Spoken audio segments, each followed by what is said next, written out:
Hi മക്കളെ, നമ്മൾ ഇംഗ്ലീഷിൽ എക്സ് വരെ പഠിച്ചില്ല. ഇംഗ്ലീഷ് ലെറ്റർ എക്സ് വരെ പഠിച്ചു. ഇനി രണ്ടക്ഷരമേ ഉള്ളൂ. അടുത്തത് വൈ ആണ്. എക്സ് നമ്മൾ ഇങ്ങനെ എഴുതി അല്ലേ?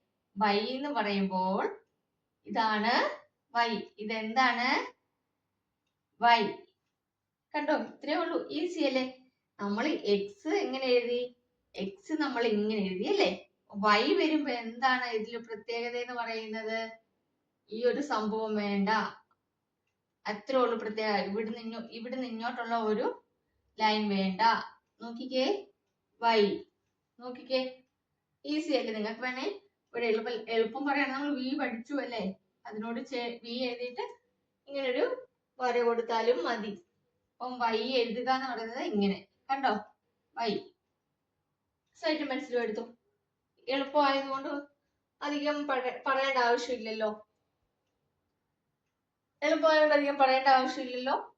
സ്ലൈറ്റ് മനസ്സിലും ഒക്കെ എടുത്തോ. എന്നിട്ട് എഴുതിക്കേ വൈ. അതായത് നമ്മള് വി പഠിച്ചല്ലേ? വി പഠിച്ചു. ആ വി എഴുതിയിട്ടാ ഇവിടെ നിങ്ങനൊരു വര വരച്ചാ മതി താഴോട്ട്. കണ്ടോ? Y Y Y. ഇത്രേ ഉള്ളൂ മക്കളെ. അപ്പൊ കൂടുതൽ പറയണ്ടല്ലോ.